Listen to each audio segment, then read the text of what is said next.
જય હિન્દ વિદ્યાર્થી મિત્રો, ટેટ અને ટાટની તૈયારી કરવાવાળા વિદ્યાર્થી મિત્રોનું હું મિતેશ જોશી આત્મનિર્માણની ઓનલાઈન ચેનલમાં હાર્દિક સ્વાગત કરું છું। આજે મનોવિજ્ઞાનનો વિષય આપણે જોવાનો છે। અગાઉ આપણે મનોવિજ્ઞાનના ટૉપિક જોયા હતા। ટેટ અને ટાટમાં, ખાસ કરીને ટેટમાં 25 માર્ક્સનું મનોવિજ્ઞાન એ પૂછાતું હોય છે। હવે આ 25 માર્ક્સના મનોવિજ્ઞાનમાં સાયકોલોજી જે વિષય જે છે એમાં ઘણા વિદ્યાર્થીઓનો મારા પર કોલ પણ આવ્યો હતો અને મેસેજ પણ આવ્યો હતો અને મેં એમને રિપ્લાય પણ આપ્યો હતો। અને ખાસ એમનો પ્રશ્ન એ હતો કે મનોવિજ્ઞાન જે છે એમાં શું વાંચવું અથવા કયું પુસ્તક વાંચવું, આ એક પ્રશ્ન વિદ્યાર્થીઓના મનમાં રહેતો હોય છે। વિદ્યાર્થી મિત્રો, મેં અગાઉ પણ કહેલું છે આપને કે મનોવિજ્ઞાન જે ટેટ અને ટાટમાં જે મનોવિજ્ઞાન વિષય પૂછાતો હોય છે તે તમે પીટીસી અથવા બીએડમાં ભણ્યા હશો, બાળ મનોવિજ્ઞાન આવતું હતું। હવે આ જે મનોવિજ્ઞાનનો જે વિષય બીએડ અને પીટીસીમાં જે આવતા હતા, જે ટૉપિક આવતા હતા મનોવિજ્ઞાનના, એ જ ટૉપિક તમારે તૈયાર કરવાના છે। વિદ્યાર્થી મિત્રો, ખાસ કરીને શૈક્ષણિક મનોવિજ્ઞાન, બાળ મનોવિજ્ઞાન, તરુણાવસ્થાનું મનોવિજ્ઞાન, આ 3 ટૉપિક ઉપર મનોવિજ્ઞાનના મોટાભાગના પ્રશ્નો એ પૂછાતા હોય છે ટેટ અને ટાટ લેવલે। હવે કેટલાક પ્રશ્નો એવા હોય છે કે આપણી સામાન્ય સૂઝથી એના ઉત્તર આપવાના હોય છે। કેટલાક પ્રશ્નો જે છે એ થિયરિકલ પ્રશ્ન હોય છે। દાખલા તરીકે મનોવિજ્ઞાનની વ્યાખ્યાઓ જે છે, મનોવિજ્ઞાનનું અભ્યાસ વસ્તુ જે છે, ત્યાર પછી જે બુદ્ધિના ટૉપિક જે આપણે અગાઉ જોવાના છે, એ સિવાય પણ કેટલાક ટૉપિક આપણે અગાઉ જોયા છે, બરાબર। વૃદ્ધિ અને વિકાસ, એના પરિબળો, તરુણ અવસ્થા, અવસ્થાના જુદા જુદા ભાગ જે છે, પાર્ટ જે છે, તે આ બધા જે છે ટૉપિક્સ એ પૂછાતા હોય છે। પણ ખાસ કરીને મનોવિજ્ઞાનની રેફરન્સ પુસ્તક તરીકે એ કયું યુઝ કરવું ટેટ અને ટાટ માટે ખાસ, તો એમાં મનોવિજ્ઞાન જે પીટીસી અને બીએડમાં આવતું હતું તે, અને બીજા નંબરે થોડુંક ડીપમાં જવું હોય તો 11 અને 12, ધોરણ 11 અને 12માં મનોવિજ્ઞાનનો જે વિષય આવે છે તેનું પાઠ્યપુસ્તક તમારે ધ્યાનમાં લઈ શકાય। એ સિવાય ધોરણ 11 અને 12માં વૈકલ્પિક પ્રશ્નોનું પણ એક પુસ્તક એ મળતું હોય છે, તો એ પણ રેફરન્સ પુસ્તક તરીકે એ ધ્યાનમાં લઈ શકાય। બીજી વસ્તુ, આપણે ટૂંક સમયમાં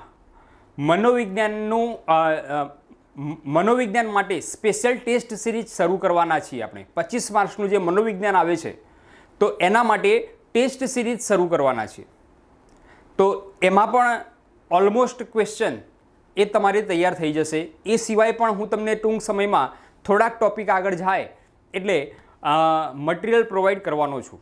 એમાં લગભગ મનોવિજ્ઞાનના તમામ પ્રશ્નો, અગાઉની પરીક્ષામાં પૂછાયેલા પ્રશ્નો અને પૂછાવાની શક્યતાવાળા પ્રશ્નો, એ તમામ પ્રશ્નો, વૈકલ્પિક પ્રશ્નો એ અંદર આવી જશે। એટલે વિદ્યાર્થી મિત્રો, મનોવિજ્ઞાન વિષય તમારે સમગ્રતઃ આ રીતે તૈયાર કરવાનો રહેશે, એના રેફરન્સ પુસ્તકો અને અધર મટીરિયલ, બરાબર। વિદ્યાર્થી મિત્રો, આપણું 150 માર્ક્સનું ટેટમાં પ્રશ્નપત્ર આવે છે। એ 150 માર્ક્સનું પ્રશ્નપત્ર જે આવે છે એમાં 75 અને 75 માર્ક્સના 2 ભાગ છે। એમાં ખાસ ધ્યાનમાં એ રાખવાનું છે કે શરૂઆતનો જે ભાગ 1 છે જે કોમન આવે છે એમાં 25, 25 અને 25ના 3 ભાગ પાડવાના રહેશે, અને બીજો 75 માર્ક્સ જે છે એનો આખો એક ભાગ એટલે કે કન્ટેન્ટ, એ એક ભાગ તમારે પાડવાનો રહેશે, બરાબર। એટલે ટોટલ 4 ભાગમાં તમારે અભ્યાસ કરવાનો છે। કયા 4 ભાગ? તો 25 માર્ક્સનું જીકે, બીજા 25 માર્ક્સનું મનોવિજ્ઞાન, અને ત્રીજા 25 માર્ક્સ જે છે એમાં ગુજરાતી અને અંગ્રેજી વ્યાકરણ, અને ચોથો જે 75 માર્ક્સ બચ્યા એમાં તમારું સમગ્ર કન્ટેન્ટ, એ કન્ટેન્ટ જે છે એ 6 થી 8 ધોરણનું કન્ટેન્ટ પૂછાતું હોય છે, પણ તમારે અભ્યાસ કરવાનો છે ધોરણ 6 થી 10ના કન્ટેન્ટનું। એનું કારણ કે એનું કઠિનતા મૂલ્ય એ 6 થી 10નું હોય છે, પૂછાતું હોય છે 6 થી 8 માટે। એમાં કઠિનતા મૂલ્ય જે છે એ 9-10નું આવે છે, એટલે 9-10ના પુસ્તકો પણ તમારે રેફર કરવાના રહેશે, બરાબર। એટલે આ રીતે મનોવિજ્ઞાન વિષયનો અભ્યાસ તમારે કરવાનો રહેશે। આજે વિદ્યાર્થી મિત્રો, નવો ટૉપિક આજે આપણે લેવાના છે. અગાઉ આપણે વાત કરી હતી મનોવિજ્ઞાનના કેટલાક રસપ્રદ ટૉપિકની. હવે આજે એક નવો ટૉપિક વિદ્યાર્થી મિત્રો, ખાસ કરીને આપણા રોજિંદા જીવનમાં એક શબ્દ આપણે પ્રયોજતા હોઈએ છીએ. દાખલા તરીકે પર્સનાલિટી, વ્યક્તિત્વ. વ્યક્તિત્વ જે છે એની અસર, કોઈપણ વ્યક્તિનું વ્યક્તિત્વ, એની અસર એ સામેલી વ્યક્તિ પર પડતી હોય છે. અને પર્સનાલિટી, વ્યક્તિત્વ એ આંતરિક અને બાહ્ય આ બંને વ્યક્તિત્વ, આંતરિક વ્યક્તિત્વ જે છે વ્યક્તિનું એ એના વિચારો પરથી પ્રકાશિત થાય છે, જ્યારે બાહ્ય વ્યક્તિત્વ એ એના જુદા જુદા ફેક્ટર્સ હોય છે કે એને પહેરવેશ કેવો પહેર્યો છે, એને ઊભા રહેવાની, બેસવાની પદ્ધતિ કેવી છે, વાત કરવાની પદ્ધતિ કેવી છે, આ અનેક ફેક્ટર્સ એ બાહ્ય વ્યક્તિત્વ પર અસર કરતા હોય છે.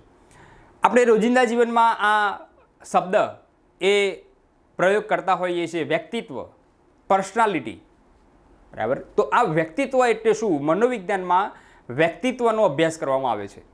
હવે મનોવિજ્ઞાનનો ખૂબ જ અગત્યનો ટેટ અને ટાટ માટે ટોપિક એટલે વ્યક્તિત્વનો ટોપિક, પર્સનાલિટી જેને અંગ્રેજીમાં કહેવાય છે, એ ક્યાંથી ઉતરી આવ્યો છે, તેનો અર્થ શું થાય, તેની વ્યાખ્યાઓ, એ સિવાય વ્યક્તિત્વનો અભ્યાસ કરવા માટે કઈ કઈ પદ્ધતિઓ ઉપયોગમાં લેવાયેલી છે, એ સિવાય કયા કયા મનોવૈજ્ઞાનિકોએ વ્યક્તિત્વનો અભ્યાસ કરવા માટેના પ્રયત્નો કરેલા છે, તે સમગ્ર બાબત આજે આપણે આ ટોપિકમાં આજે જોવાની છે.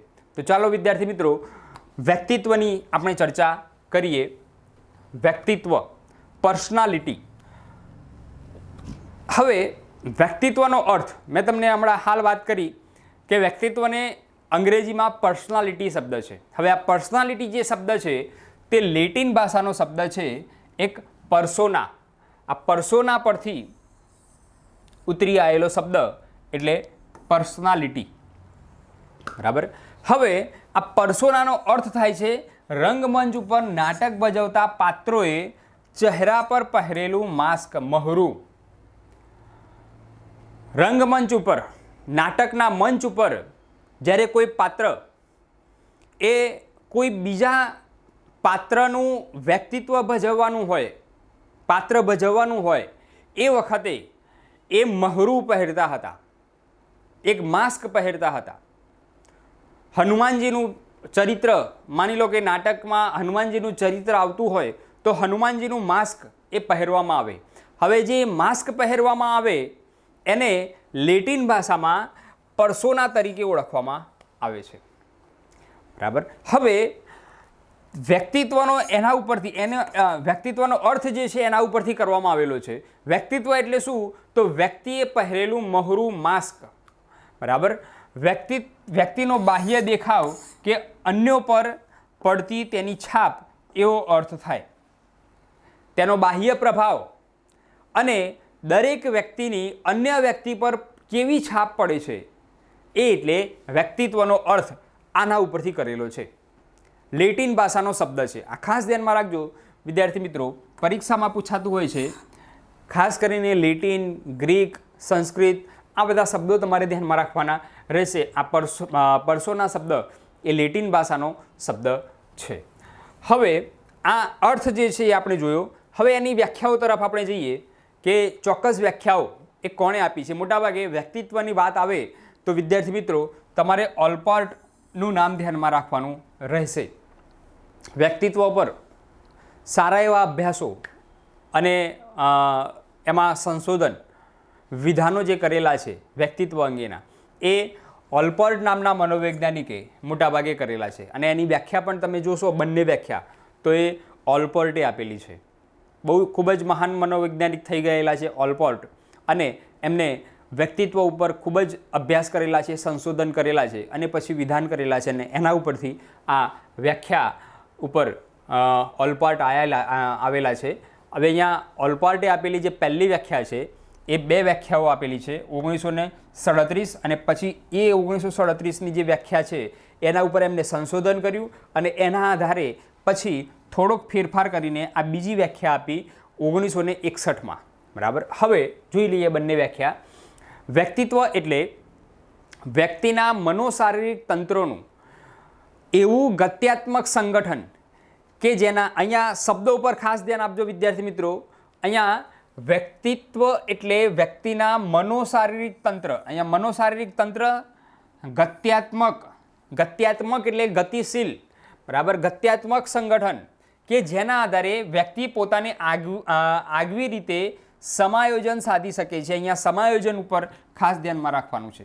હવે અહીંયા આટલા જે શબ્દો છે, એક મનોશારીરિક તંત્ર, ગત્યાત્મક સંગઠન અને સમાયોજનની વાત છે. અહીંયા વ્યક્તિત્વ એટલે વ્યક્તિના મનોશારીરિક તંત્રનું એવું ગત્યાત્મક સંગઠન છે. મનોશારીરિક તંત્ર, બરાબર, મનોશારીરિક એટલે માનસિક જે તંત્ર છે. માનસિક એટલે વિચાર, વૈચારિક ક્રિયા, વિચારવું, તર્ક કરવું, ગણતરી કરવી, બુદ્ધિની જે બૌદ્ધિક જે ક્રિયાઓ છે એને કહેવાય મનોશારીરિક તંત્ર, બરાબર. મનોશારીરિક તંત્રનું એવું ગત્યાત્મક એટલે ગતિશીલ સંગઠન છે કે જેના આધારે વ્યક્તિ પોતાની આગવી રીતે સમાયોજન સાધી શકે છે. સમાયોજન એટલે બાહ્ય પરિસ્થિતિ સાથે તાલ મિલાવવો, એ જેવી પરિસ્થિતિ હોય એવી, એ પરિસ્થિતિના મય થઈ જવું, એને કહેવાય સમાયોજન. હવે અહીંયા 3 શબ્દો તમારે ધ્યાનમાં રાખવાના છે. ઓલપોર્ટે આપેલા 1937માં મનોશારીરિક તંત્રનું એવું ગત્યાત્મક સંગઠન છે કે જેના આધારે વ્યક્તિ પોતાની આગવી રીતે સમાયોજન સાધી શકે છે. પોતાની રીતે, પોતાની પદ્ધતિથી આગવી રીતે સમાયોજન સાધી શકે છે. બે વ્યક્તિઓ હોય તો એને, એ બંને વ્યક્તિઓને એક પરિસ્થિતિમાં મૂકવામાં આવે. મેં તમને અગાઉ પણ વાત કરી હતી એક વિડીયો લેક્ચરમાં કે 2 વ્યક્તિઓ હોય અને એને હિમાલય ચઢવાનું કહેવામાં આવે તો એક વ્યક્તિ કહેશે કે આ તો ના ચડાય, આપણું કામ નથી, આ હિમાલય તો બહુ ઊંચો છે. અને બીજો વ્યક્તિ જે છે એ એમ કહેશે કે એમાં શું, હું ચડીશ. આ બંનેના વિચારમાં ફેર છે, વૈચારિક પદ્ધતિમાં ફેર છે. એક નકારાત્મક વિચારસરણી છે અને બીજી હકારાત્મક વિચારસરણી છે. હવે આ કેવી રીતે થયું? તો વ્યક્તિના મનોશારીરિક તંત્રનું ગત્યાત્મક સંગઠન છે, બરાબર.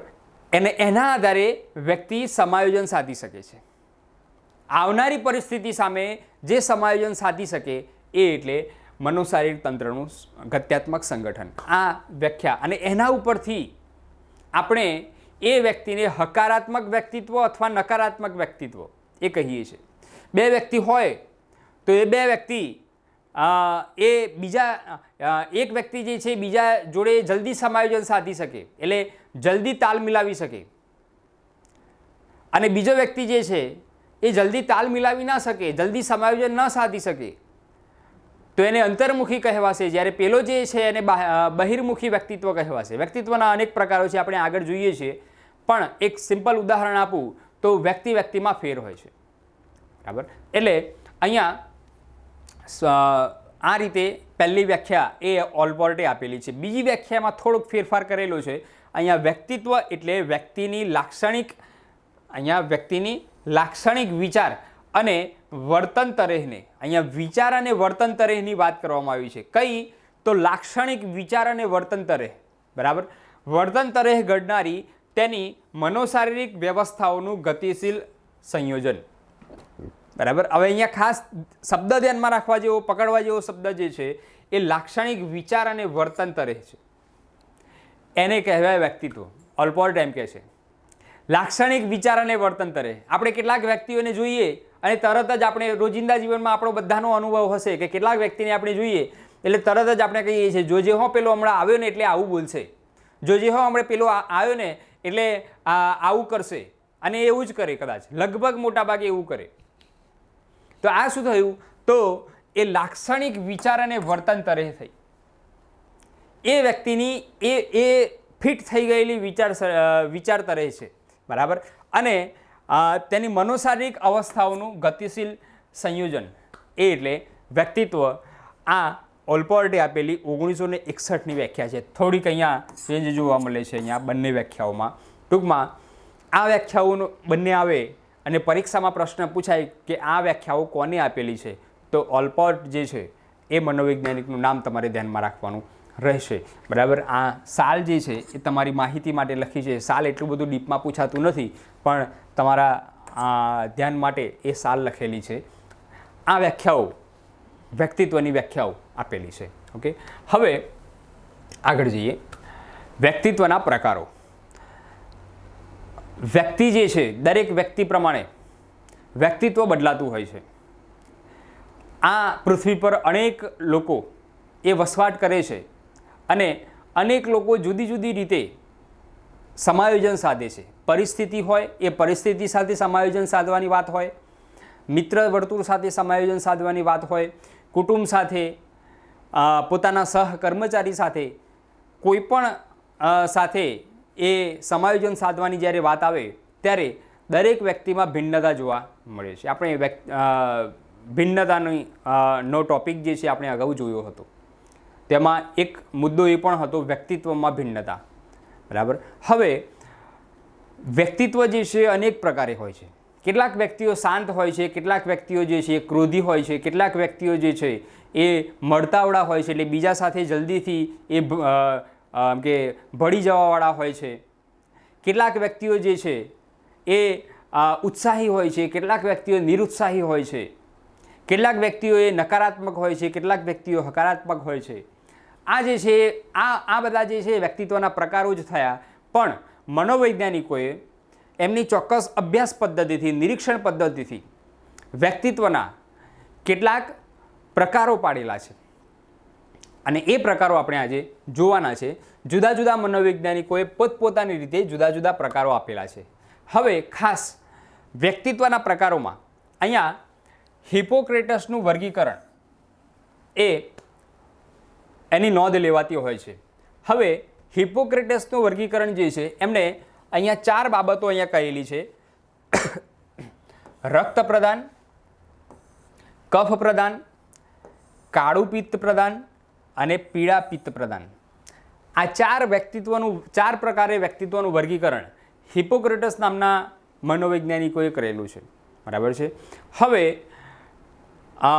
શરીર મનોવૈજ્ઞાનિક છે, શરીરનો અભ્યાસ કરેલો છે. શરીરની પ્રકૃતિ પ્રમાણે હિપોક્રેટસે વ્યક્તિત્વના પ્રકારો પાડેલા છે. શરીરની પ્રકૃતિ પ્રમાણે અહીંયા ધ્યાનમાં રાખજો. રક્ત પ્રદાનની તમે અહીંયા જોશો તો રક્ત પ્રદાન આવી વ્યક્તિઓ સ્વભાવે ઉત્સાહી અને આનંદી તેમજ આશાવાદી હોય છે. આ એટલે રક્ત પ્રદાન. બીજું છે કફ પ્રદાન. સ્વભાવે આળસુ અને સુસ્ત હોય છે. તમે અહીંયા ખાસ એ પ્રકારોમાં એના લક્ષણો ઉપર ધ્યાન આપજો વિદ્યાર્થી મિત્રો. આળસુ અને સુસ્ત કયા? કફ પ્રદાન. ત્રીજા છે કાળું પિત્ત પ્રદાન. આવી વ્યક્તિઓ નિરાશાવાદી, ઉદાસીન હોય છે. જીવનમાં તેની પ્રગતિ અત્યંત ધીમી હોય છે. કાળું પિત્ત પ્રદાન. બરાબર. અને પીળા પિત્ત પ્રદાન સ્વભાવે ઉગ્ર અને આવેગશીલ હોય છે. બરાબર. તમે અહીંયા જોશો તો ઉત્સાહી, આનંદી, આશાવાદી, આળસુ, સુસ્ત, પ્રગતિ અત્યંત ધીમી, નિરાશાવાદી, ઉદાસીન, ઉગ્ર, આવેગશીલ, આ બધા જે છે એ અહીંયા હિપોક્રેટસ નામના મનોવૈજ્ઞાનિકોએ પ્રકારો પાડેલા છે શરીરનો અભ્યાસ કરીને. બરાબર. એટલે એક વાત એ પણ છે કે પ્રકારો ઘણા બધા પાડેલા છે, પણ આ પ્રકારમાં સંપૂર્ણ રીતે કોઈ એક વ્યક્તિને બંધ બેસતો જોડવો તે શક્ય હોતો નથી. એમાં કંઈક લક્ષણોમાં ભેદ હોઈ શકે. બરાબર. પણ આ લક્ષણો આપેલા છે હિપોક્રેટસ. પરીક્ષામાં આપણે પરીક્ષા માટે જોવાનું છે, પરીક્ષાલક્ષી અહીંયા હિપોક્રેટસનું વર્ગીકરણ રક્ત પ્રદાન, કફ પ્રદાન, કાળું પિત્ત પ્રદાન, પીળું પિત્ત પ્રદાન, આ પ્રકારો વ્યક્તિત્વના કોણે આપ્યા, કયા મનોવૈજ્ઞાનિકોએ આપ્યા, તો એ હિપોક્રેટસ નામના મનોવૈજ્ઞાનિકે આપેલા છે. એ ધ્યાનમાં રાખવાનું રહેશે. પરીક્ષામાં પૂછાય છે અને પૂછાયેલું છે એ ખાસ ધ્યાનમાં રાખજો વિદ્યાર્થી મિત્રો. બરાબર. એકદમ સરળ છે. આ ક્રિસમસ નું વર્ગીકરણ છે. ક્રિસમસ નામનો મનોવૈજ્ઞાનિક એમ કહે છે કે ભાઈ સ્નાયુ પ્રદાન, મેદ પ્રદાન, અસ્થિ પ્રદાન, મિક્સ પ્રકાર. બરાબર. આ પણ શરીર મનોવૈજ્ઞાનિક છે અને શરીરની રચના પ્રમાણે આને જુદા જુદા 4 પ્રકાર એ પાડેલા છે. તમે જોશો અહીંયા તો સ્નાયુ પ્રદાનની વાત કરીએ તેમાં તેઓ શક્તિશાળી, પ્રભુત્વ ધરાવનારા, સાહસિક, નીડર, આક્રમક હોય છે. બરાબર. મેદ પ્રદાન, મેદ એટલે ચરબી પ્રદાન જે છે તો ચરબીયુક્ત, સ્થૂળ, ગોળ મટોળ એટલે જાડા, ઓછી ઊંચાઈવાળા, ઠીંગણા હોય છે, ઠીંગણા અને જાડા, સ્વભાવે મિલનસાર, આનંદી, આરામપ્રિય હોય છે. બરાબર. અસ્થિ પ્રધાનની વાત કરીએ તો અહીંયા તેમનો શારીરિક બાજુ પાતળો હોય છે, બરાબર. ચિંતન પ્રધાન હોય છે, લાગણી પ્રધાન અને અંતર્મુખી વ્યક્તિત્વ ધરાવતા હોય છે. મિક્સ પ્રકારની વાત કરીએ તો આવી વ્યક્તિઓ ઉપર જણાવેલ 3 વ્યક્તિઓના લક્ષણોનું મિશ્રણ, આ જે 3 પ્રકારો જે છે એ 3નું મિશ્રણ એટલે મિશ્ર પ્રકાર, બરાબર. આવું એ ક્રિસ્પર નામના મનોવૈજ્ઞાનિકનું કહેવું છે. એમને શરીરની રચના જોઈને આ પ્રકાર પાડેલા છે: સ્નાયુ પ્રધાન, મેદ પ્રધાન, અસ્થિ પ્રધાન અને આ મિક્સ પ્રકાર, બરાબર છે. આ પ્રકાર એ પાડેલા છે આ મનોવૈજ્ઞાનિકે. ત્યાર પછી સેલ્ડર, બરાબર. સેલ્ડર નામનો મનોવૈજ્ઞાનિક જે છે એને પ્રકારો પાડેલા છે. આ પણ શરીરની રચના પ્રમાણે પ્રકારો પાડેલા છે: બાહ્ય સ્તર પ્રધાન, મધ્ય સ્તર પ્રધાન અને અંતર સ્તર પ્રધાન. હવે આ જે છે સેલ્ડર નામનો મનોવૈજ્ઞાનિક, એમણે બાહ્ય સ્તર પ્રધાન જે છે એમાં આવા વ્યક્તિઓ સ્વભાવે આરામપ્રિય, સહેલાઈથી લાગણીઓને વ્યક્ત કરનારા અને મિલનસાર હોય છે, બરાબર. આરામપ્રિય, સહેલાઈથી લાગણીઓને વ્યક્ત કરનારા એટલે પોતાના અંદરના જે વિચારો જે છે એને બહાર સહેલાઈથી લાવનારા અને મિલનસાર હોય છે, એ બાહ્ય સ્તર પ્રધાન કહેવાશે. મધ્ય સ્તર પ્રધાનની વાત કરીએ તો આવા વ્યક્તિઓ સુવિકસિત શરીર, સુદૃઢ સ્નાયુવાળા હોય છે, સ્વભાવે પ્રવૃત્તિશીલ, સાહસિક અને ઉત્તેજનાસભર કાર્યો કરનારા હોય છે, એ મધ્ય સ્તર પ્રધાન. અંતઃસ્તર પ્રધાન જે છે એમાં દેખાવે ઊંચા અને પાતળા હોય, શારીરિક રીતે જલ્દી થાકી જનારા હોય અને માનસિક કાર્યોમાં વધુ રસ પડે એમને એવા હોય, બરાબર. એટલે આ શરીરની રચના પ્રમાણે અને સેલ્ડર નામના મનોવૈજ્ઞાનિક હોય. અહીંયા આપણે હિપોક્રેટસ, બરાબર, સેલ્ડર જોયું અને આનાથી આગળ એ આપણે જોયું ક્રિસ્પર, એ ધ્યાનમાં રાખજો ખાસ. ત્યાર પછી સ્પ્રેંગરનું વર્ગીકરણ. અહીંયા સ્પ્રેંગરનું વર્ગીકરણ જે છે એ વર્ગીકરણ એ વૈચારિક રચના પ્રમાણે એ વર્ગીકરણ કરેલું છે સ્પ્રેંગરે. અહીંયા સૈદ્ધાંતિક પ્રકાર છે અને આર્થિક પ્રકાર છે, બરાબર. આવી વ્યક્તિઓ સૈદ્ધાંતિક પ્રકારમાં આવી વ્યક્તિઓ સત્ય અને સત્યની શોધમાં એ રસ હોય છે. સત્ય અને સત્યની શોધમાં એમને રસ હોય છે. તેમની પ્રવૃત્તિ સંશોધન પ્રકારની હોય છે અને તેઓ જ્ઞાની, વિવેકી અને ચિંતનશીલ હોય છે. આવા વ્યક્તિઓ મોટેભાગે તત્વજ્ઞાની અને વૈજ્ઞાનિક કક્ષાના જે વ્યક્તિઓ હોય એ સૈદ્ધાંતિક પ્રકારમાં આવી શકે, જે સંશોધનાત્મક કાર્યોમાં રસ લેતા હોય, એટલે કે વૈજ્ઞાનિક હોય, બરાબર ને. અને એ તત્વજ્ઞાની હોય, ધાર્મિક આધ્યાત્મ સંશોધન જે છે એ કરતા હોય તો એ સૈદ્ધાંતિક પ્રકારમાં આવતા હોય, બરાબર. ત્યાર પછી આર્થિક છે. તો આર્થિક પ્રકારમાં શું, તો નામ એમ છે એના ગુણ. આવા વ્યક્તિઓમાં લક્ષ્ય સંપત્તિના ઉત્પાદન, સંપત્તિ જે છે એનો ઉત્પાદન અને સુખ પ્રાપ્તિનું એમનું લક્ષ્ય હોય છે, બરાબર. તેઓ વ્યવહારવાદી હોય છે. આ વ્યક્તિઓ મોટેભાગે વેપારી હોય છે, બરાબર. તમને મેં પહેલાં જ કહ્યું કે અહીંયા સ્પ્રેંગરે જે વર્ગીકરણ કરેલું છે તે વૈચારિક રચનાને આધારે, પોતાના ક્રિયાશીલ વિચારોના આધારે એમણે આ સ્પ્રેંગરે વર્ગીકરણ પાડેલું છે, સૈદ્ધાંતિક અને આર્થિક. ત્યારબાદ સૌંદર્યલક્ષી. આવા વ્યક્તિઓ જે છે એ સૌંદર્ય સ્વરૂપ, સુસંવાદિતામાં રસ હોય છે અને તેઓ દરેક અનુભવનું મૂલ્યાંકન એ સૌંદર્યના રૂપમાં, સૌંદર્યના આધારે કરે છે. મોટાભાગે કલાકારો હોય, કોઈ કલા પોતાની પ્રદર્શિત કરવાવાળા હોય, સંગીત હોય કે ચિત્ર હોય કે આવા કલાકારો જે હોય એ હોય તો એમનામાં આ સૌંદર્યલક્ષી પ્રકાર એ વધારે જોવા મળતા હોય છે. કોઈ કવિ હોય, બરાબર, કે જે સૌંદર્યનું વર્ણન કરી શકતા હોય તો એમાં પણ આ સૌંદર્યલક્ષી પ્રકાર એ વધારે જોવા મળે છે. ત્યાર પછી સામાજિક પ્રકાર. આવા વ્યક્તિઓ લોકકલ્યાણમાં અને લોકસેવાના કાર્યમાં એ રસ ધરાવતા હોય છે. મોટાભાગે સમાજસેવકો એ હોય છે, બરાબર. સામાજિક પ્રકારમાં મોટાભાગે સમાજસેવકો જે હોય એ આ પ્રકારમાં આવી શકે. રાજકીય પ્રકાર. આવા વ્યક્તિઓનું ધ્યેય જે છે એ પદ, સત્તા પ્રાપ્તિનું હોય છે અને આ વ્યક્તિઓ કોણ હોય તો સ્વાભાવિક રીતે રાજનેતાઓ હોય, બરાબર. છઠ્ઠો છે ધાર્મિક પ્રકાર.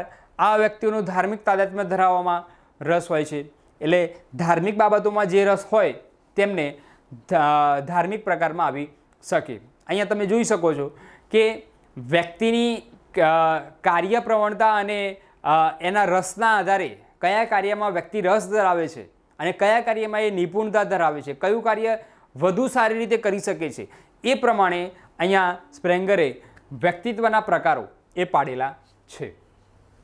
ત્યાર પછી કાર્લ યુંગનું વર્ગીકરણની વાત કરીએ આપણે તો અંતર્મુખી અને બહિર્મુખી આ બે પ્રકારો એ કાર્લ યુંગે આપેલા છે. ખૂબ જ અગત્યનો મનોવૈજ્ઞાનિક છે કાર્લ યુંગ અને એના વ્યક્તિત્વના પ્રકારો એ મોટા ભાગે એ સ્વીકૃત થયેલા હોય તો અંતર્મુખી બહિર્મુખી વ્યક્તિત્વ એ કાર્લ યુંગ પરીક્ષામાં પણ વારંવાર પૂછાતું હોય છે.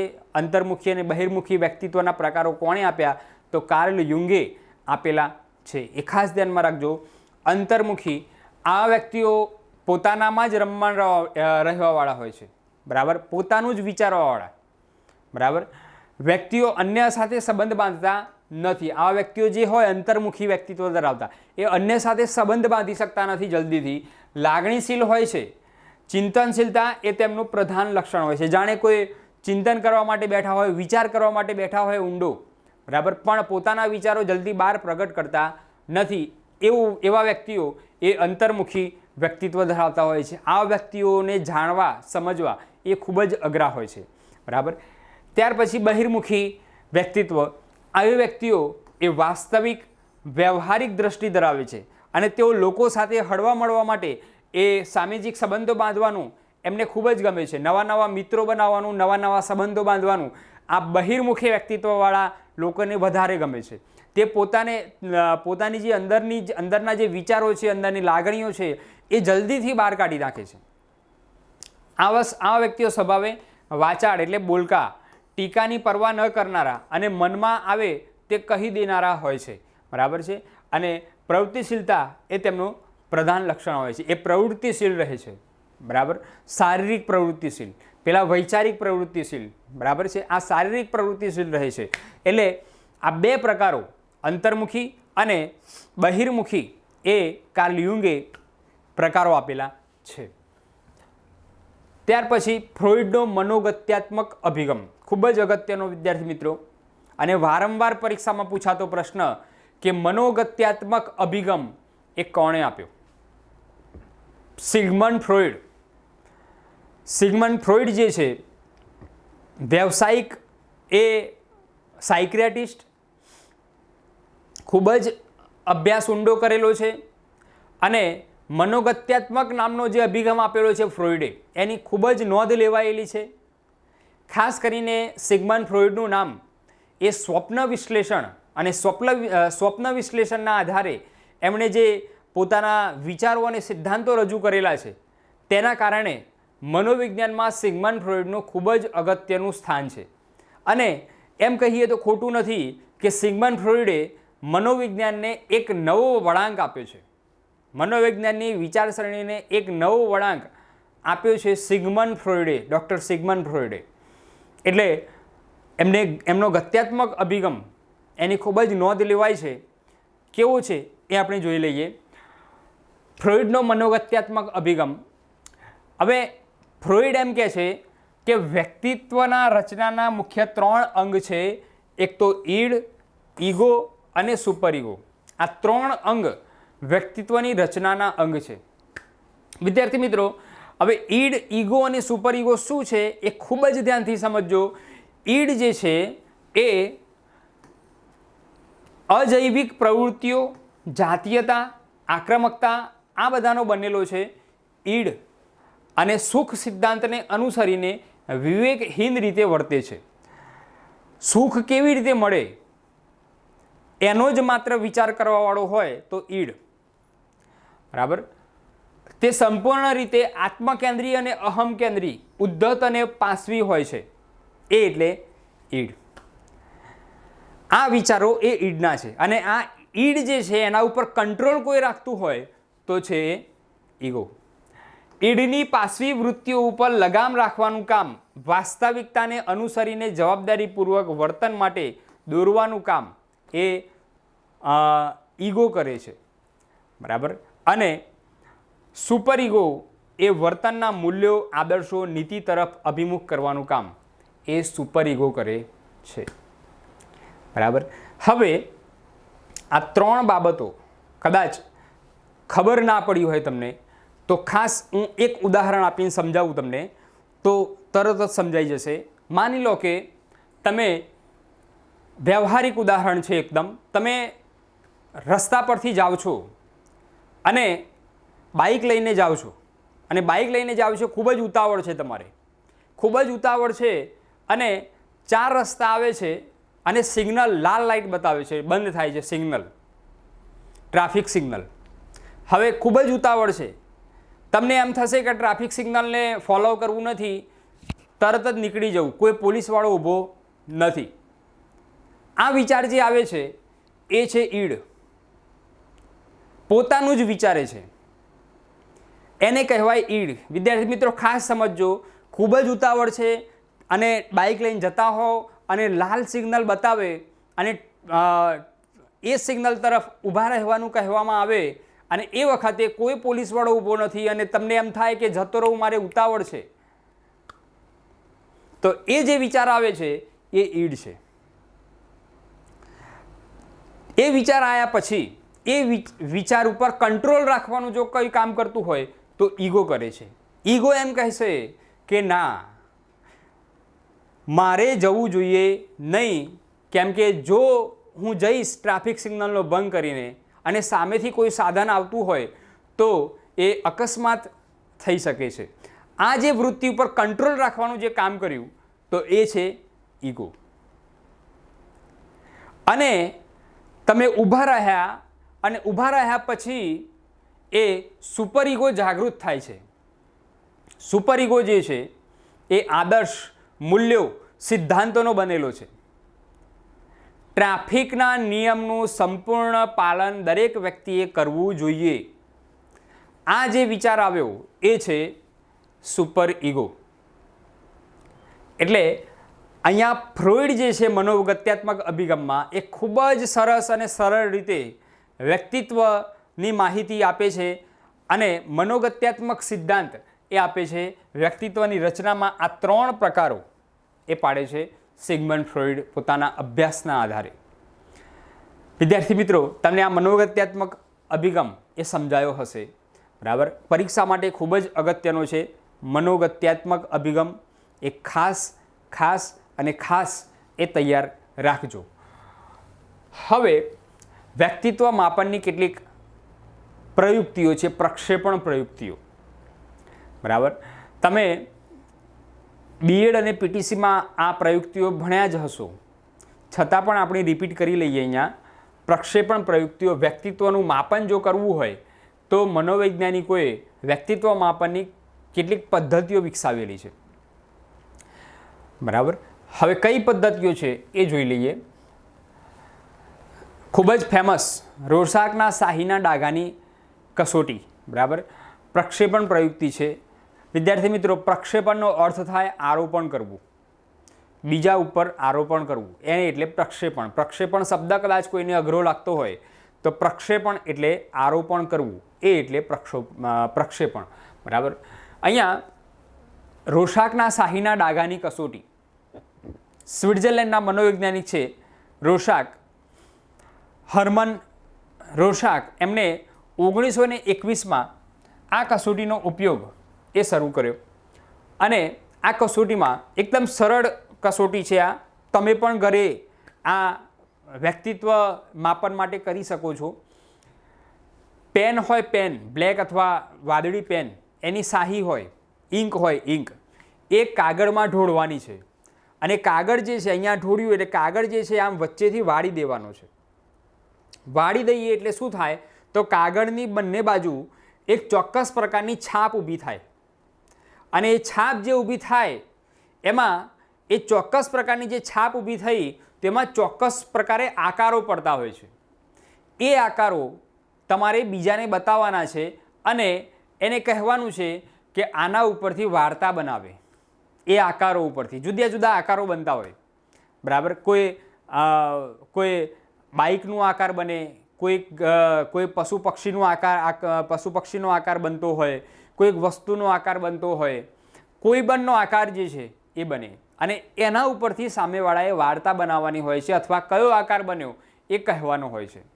તમે એ કાર્ડ એ જુદા જુદા 5 વ્યક્તિઓને આપશો તો 5 વ્યક્તિઓના સામેથી જવાબ જે છે એ જુદા જુદા આવશે. અને એના ઉપરથી એની નોંધ કરવામાં આવે છે અને એને આપેલા જે જવાબો હોય એનું બારીકાઈથી નિરીક્ષણ મૂલ્યાંકન કરવામાં આવે છે અને એના ઉપરથી વ્યક્તિત્વનું માપન કરવામાં આવે છે કે વ્યક્તિ જે છે એ કેવા વિચારો ધરાવે છે, કેવી માનસિક ક્રિયાઓ ધરાવે છે, એનો અભ્યાસ એ મનોવૈજ્ઞાનિકો કરે છે. બરાબર. હવે અહીંયા કાગળને વચ્ચેથી વાળી દઈ એ બંને બાજુએ સુદ્રુપ આકૃતિઓ ઉપસી આવે છે. બરાબર. હવે આ કસોટી જે છે એમાં 10 કાર્ડ હોય છે. આ ખાસ ધ્યાનમાં રાખજો, કસોટીમાં 10 કાર્ડ હોય છે, તેમાં 5 કાળા અને ઝાંખા કાળા દેખાય છે અને 2 કાર્ડ જે છે એ લાલ રંગના અને બાકીના જે 3 રહ્યા એ જુદા જુદા રંગના કોઈ પણ રંગના કાર્ડ હોય છે. આ જુદા જુદા કાર્ડ બનાવવામાં આવે છે. બરાબર. અને પ્રયોગપાત્રને એક પછી એક કાર્ડ બતાવવામાં આવે છે અને અંદર શું દેખાય છે તે કહેવાનું હોય છે. તેના પરથી વ્યક્તિના મનમાં શું ચાલે છે, કેટલી એ બુદ્ધિમાન છે, તેની માનસિક સ્થિતિ કેવી છે, તેનું અર્થઘટન કેવું કરે છે, એ જે આકૃતિ પડી એ આકૃતિનું કેવું અર્થઘટન કરે છે. બરાબર. તો એના ઉપરથી એ વ્યક્તિત્વનું માપન એ કરવામાં આવે છે. કોઈક વ્યક્તિ હોય તેને યુદ્ધનું દ્રશ્ય દેખાતું હોય, કોઈક વ્યક્તિ હોય તો એને પરિવારનું દ્રશ્ય દેખાતું હોય, કોઈક વ્યક્તિ હોય તો એને કોઈ બાળકોનું ચિત્ર દેખાતું હોય. આવી રીતે જુદા જુદા આકારો દરેક વ્યક્તિને દેખાતા હોય છે અને એનું મૂલ્યાંકન એ મનોવૈજ્ઞાનિકો દ્વારા કરવામાં આવે છે. આ છે રોશાકના શાહીના ડાઘાની કસોટી. ખાસ ધ્યાનમાં રાખજો, 1921માં પ્રથમ એને ઉપયોગ કર્યો. શાહીના ડાઘાની કસોટી કોણે આપી? તો રોશાકે આપી. 10 કાર્ડ હોય છે, કુલ 10 કાર્ડ હોય છે. એમાં 5 કાળા અને ઝાંખા કાળા રંગના હોય છે, 2 કાર્ડ લાલ રંગના અને બાકીના 3 જે છે એ જુદા જુદા રંગના હોય છે. એમ ટોટલ 10 કાર્ડ હોય છે. બરાબર. અને એ બતાવવામાં આવે છે. બરાબર. એટલે એ રોશાકના શાહીના ડાઘાની કસોટી. ત્યાર પછી થીમેટિક એપરસેપ્શન ટેસ્ટ, જેને TAT તરીકે ટાટ તરીકે પણ ઓળખવામાં આવે છે. આ કસોટીની રચના જે છે એ હેનરી મરેએ કરેલી છે અને આ કસોટીમાં 20 કાર્ડ હોય છે. પહેલામાં 10 કાર્ડ હતા, આમાં 20 કાર્ડ હોય છે. એમાં 19 સફેદ કાર્ડ પર કાળી શાહીથી છાપેલા ચિત્રો એ હોય છે. એક સફેદ કાર્ડ હોય, 19 સફેદ કાર્ડ હોય છે અને એમાં કાળી શાહીથી ચિત્રો છાપેલા હોય છે અને પ્રયોગપાત્રને એક પછી એક કાર્ડ બતાવવાનું કહેવામાં આવે છે અને વાર્તા બનાવવાનું કહેવામાં આવે છે આમાં. બરાબર. અને છેલ્લા કોરા કાર્ડ વખતે પ્રયોગપાત્રને તેમાં કોઈ પણ એક ચિત્રની કલ્પના કરવાની હોય છે. છેલ્લું જે કોરું કાર્ડ હોય છે એમાં એ ગમે તે એક ચિત્રની કલ્પના કરવાની હોય છે અને એ કલ્પના કરેલું ચિત્ર જે છે એ ત્યાં આગળ બતાવવાનું હોય છે. આ બધા પ્રયોગપાત્રએ રચેલી વાર્તાનું વિશ્લેષણ કરવામાં આવે છે, મૂલ્યાંકન કરવામાં આવે છે, બારીકાઈથી જોવામાં આવે છે અને વ્યક્તિત્વનું માપન કરવા માટે આ થીમેટિક એપરસેપ્શન ટેસ્ટ એ ખૂબ જ અગત્યનો પુરવાર સાબિત થાય છે. વાક્યપૂર્તિ કસોટી. અહીંયા વાક્યપૂર્તિ કસોટી, તમે આ કસોટીના નામ પરથી ખ્યાલ આવશે વિદ્યાર્થી મિત્રો કે અહીંયા વાક્યપૂર્તિ એટલે વાક્યની પૂર્તિ કરવી. બરાબર. એટલે એક અધૂરું વાક્ય હોય છે, એ વાક્ય પૂરું કરવાનું હોય છે. બરાબર છે.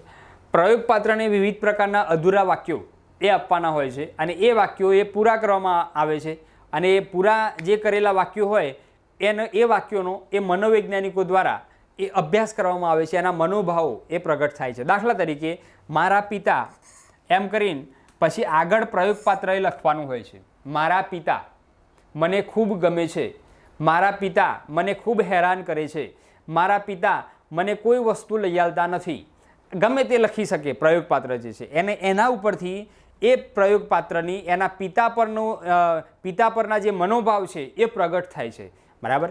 એટલે વચ્ચે મને ખાલી જગ્યા ગમે છે, મારી મૂંઝવણ એ છે કે પછી પ્રયોગપાત્ર અહીંયા લખવાનું હોય છે. મારી મૂંઝવણ એ છે કે મારે ટેટ પાસ કરવી છે. કોઈ પણ વસ્તુ એ લખી શકાય અને એની મૂંઝવણ જે છે પ્રયોગપાત્રની એ મૂંઝવણ જે પ્રગટ કરે છે એના ઉપરથી એ વ્યક્તિત્વનો અભ્યાસ એ કરવામાં આવે છે. આ વાક્યપૂર્તિ કસોટીનો ઉપયોગ એ શિક્ષણ ક્ષેત્રે એ ખૂબ જ મોટા પ્રમાણમાં કરવામાં આવે છે. વાક્યપૂર્તિ તમે વિદ્યાર્થીઓના સ્વાધ્યાય કાર્યો જોશો અથવા તો વિદ્યાર્થીઓની મૂલ્યાંકન કસોટીઓ જોશો તો પણ આ વાક્યપૂર્તિ આપવામાં આવે છે. બરાબર. એટલે એનો ઉપયોગ શિક્ષણ ક્ષેત્રમાં ખૂબ જ સારા એવા પ્રમાણમાં કરવામાં આવે છે. ત્યાર પછી શબ્દ સાહચર્ય કસોટી. શબ્દ સાહચર્ય એટલે એ શબ્દના જેવો જે મનમાં શબ્દ આવતો હોય એ શબ્દ કહેવો એને કહેવાય શબ્દ સાહચર્ય, બરાબર છે. એ શબ્દના જેવો જ એને રિલેટેડ શબ્દ હોય, બરાબર. દાખલા તરીકે હું એમ કહું કે ચપ્પુ, તો ચપ્પુ જો સાંભળીને સામેવાળી વ્યક્તિએ તરત જ બીજો એના રિલેટેડ શબ્દ કહેવાનો હોય છે. દાખલા તરીકે શાકભાજી, બરાબર. તો ચપ્પુ જે છે એ શાકભાજી કાપવા માટે કામમાં આવે, તો એ ચપ્પુ અને શાકભાજી. પણ કોઈ વ્યક્તિ એમ કે ખૂન, તો એ ચપ્પુ જે છે એ ખૂન કરવા માટે પણ કામમાં આવે. તો બંનેના માનસિક વિચારો જે છે એ પ્રગટ થયા, બરાબર છે. એટલે આને કહેવાય શબ્દ સાહચર્ય કસોટી. ખૂબ જ મોટા પ્રમાણમાં ઉપયોગમાં લેવાય છે. ગાલ્ટન જે છે એને 1879માં આનો સૌપ્રથમ પ્રયોગ કર્યો. પ્રયોગપાત્રને કેટલાક શબ્દો એક પછી એક કહેવામાં આવ્યા અને આ શબ્દ સાંભળતાની સાથે જ તેના મનમાં જે પ્રથમ શબ્દ આવે તે કહેવાનો હોય, બરાબર. આ કસોટીનો ઉપયોગ પ્રયોગપાત્રની ચિંતન ક્રિયા સમજવા માટે થાય છે. મનમાં શું ચાલી રહ્યું છે, ગુનાખોરી માટે પણ આ શબ્દ સાહચર્યનો ઉપયોગ કરવામાં આવે છે. કેદીઓના વિચારો જાણવા માટે, કોઈ રીઢો ગુનેગાર હોય, બરાબર, તો એ ગુનેગારી ક્ષેત્રે પણ ગુનેગારીનું મનોવિજ્ઞાન આખું અલગ ચાલે છે. એની એક શાખા છે ગુનેગારીના મનોવિજ્ઞાનની પાછી. એટલે એ ક્ષેત્રમાં પણ આ શબ્દ સાહચર્યનો ઉપયોગ એ ખૂબ જ થતો હોય છે, બરાબર. એટલે આટલી જે કસોટી છે. ત્યારબાદ ચિલ્ડ્રન એપરસેપ્શન ટેસ્ટ CAT તરીકે ઓળખવામાં આવે છે. મોટાભાગે આને બાળકોના મૂલ્યાંકન કરવા માટે એ રજૂ કરવામાં આવે છે. આ કસોટીની રચના એ બેલાકે કરી હતી.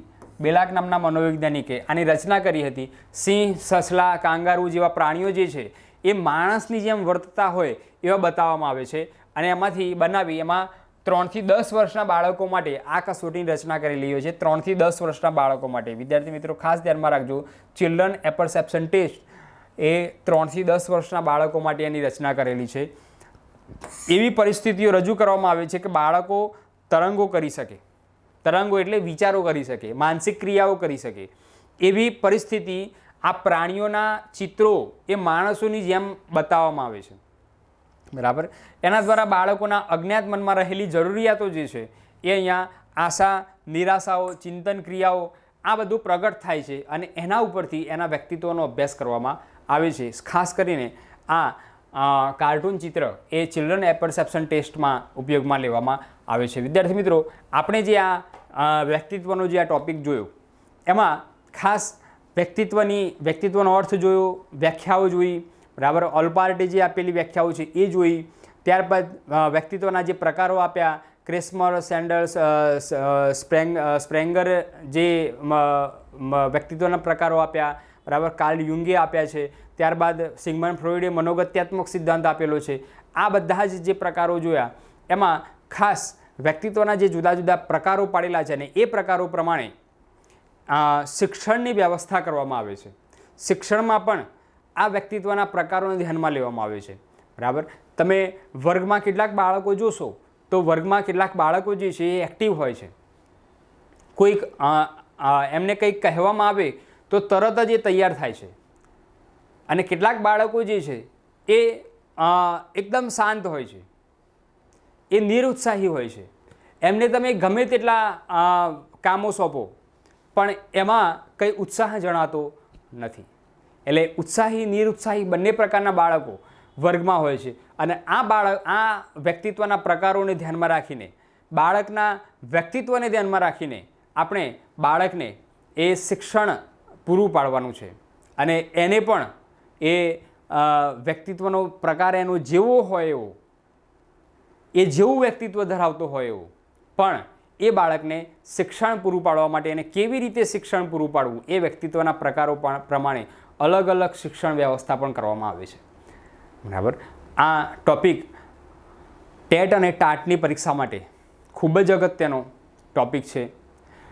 બીજું કે કદાચ કોઈને કોન્સ્ટેબલની પરીક્ષા આપવાની હોય, પોલીસ કોન્સ્ટેબલની, તો એ પોલીસ કોન્સ્ટેબલની પરીક્ષામાં પણ આ મનોવિજ્ઞાનના જેટલા બી ટૉપિક ચાલે છે એ બધા જ ટૉપિક એ ખૂબ જ અગત્યના છે. આત્મનિર્માણ છેવાડાના વિદ્યાર્થી સુધી ખૂબ જ નજીવા દરે, નહિવત દરે આપના સુધી એ માહિતીનો અવિરત પ્રવાહ વહાવ્યા કરે છે અને એનો આપ સૌ વિદ્યાર્થીઓ લાભ લેશો. નેક્સ્ટ ટાઈમ નવા ટૉપિક સાથે આપણે મળીશું. ત્યાં સુધી જય હિન્દ, વંદે માતરમ. નમસ્કાર.